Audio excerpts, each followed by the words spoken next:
उभं राहिले तर ते कौल यांच्या डोक्याला लागायचे, अशी ती रूम होती.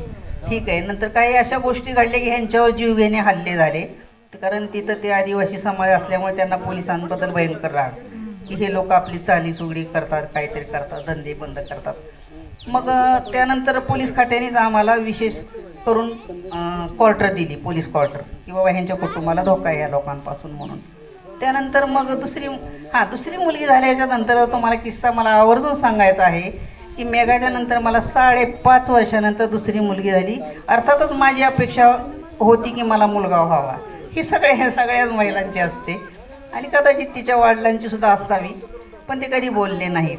आणि मग झालं असं की मुलगी झाली. मी तर खूप नाराज झाले, रडून बिडून अगदी घायाळ झाले. हे आले बघायला, बघितलं आणि हात फिरवला डोक्यावरनं मुलीच्या माझ्या आणि निघून गेले. नंतर बिल्डिंगमध्ये गेल्यानंतर मोठे फटाके बिटाके वाजवले.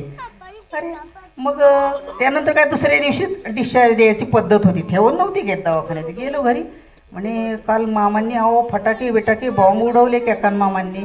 तर विचारलं काय मामा तुम्ही बॉम्ब उडवता, कसला सण नाही काही नाही, 4 जुलै म्हणजे काही सणाची तारीखच नाही ना, कशाबद्दल. अरे पहिली माझ्या घरात लक्ष्मी आली होती, आज तिची बहीण सरस्वती आली आहे, म्हणून मी हे फटाके उडवतो आहे की लोकांना समजावं की मला दुसरी पण मुलगी झाली. तेव्हा मग माझ्या मनातली पूर्ण भीतीच उडून गेली की मला मुलगी झाली तरी मला काय दुःख वाटायचं कारण नाही.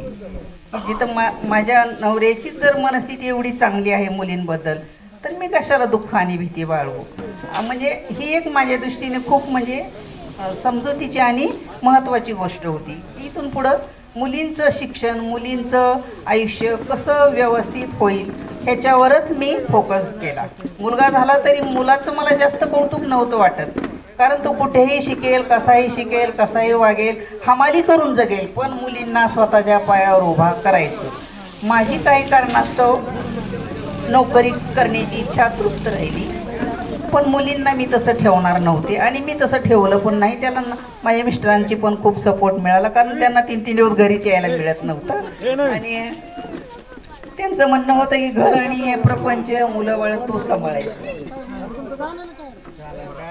ठीक आहे, माझ्या पद्धतीने माझ्या परीने मला जेवढं होतं तेवढं मी सांभाळण्याचा प्रयत्न केला. मिस्टरांनी पण सपोर्ट केला. काही वेळेस असं होतं की आपला मुलगा आपली मुलगी कितव्या इयत्तेत आहे हे सुद्धा त्यांच्या पप्पांना माहीत नसायचं. झोपेतच सही करायचे आणि झोपून जायचे आणि ती प्रगती पुस्तक मुलं शाळेत घेऊन जायची. म्हणजे पोलीस खात्याची अशी त्यावेळेस परिस्थिती होती. आता तर त्या मानाने बरी परिस्थिती, पण त्यावेळेस खूपच परिस्थिती त्रास भयंकर होता.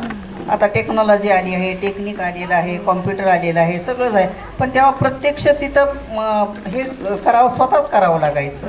त्यामुळे खूप त्रासदायक होतं, पण गेलं सांभाळ. आणि मला वाटतं की जसं शिक्षकी पेशा हा एक आदर्श आहे, सगळ्यात शिक्षकी पेशा हा आदर्श आणि पवित्र समजला जातो, तसाच मला असं म्हणायचं की त्याच्याही पेक्षा जास्त प्रमाणात पोलीस नोकरी ही सुद्धा अत्यंत चांगली आहे.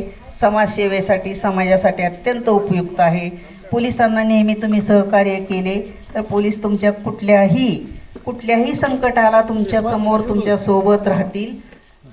हा माझा स्वयं अनुभव आहे. मी जरी पोलिसाची पत्नी असली तरी मी मुद्दाम अचानक कुठल्या तरी पोलिसाला विचारायची, हा रस्ता कुठे हो, मला तिकडं जायचंय, बघू हा सांगतोय का, वैतागतोय का.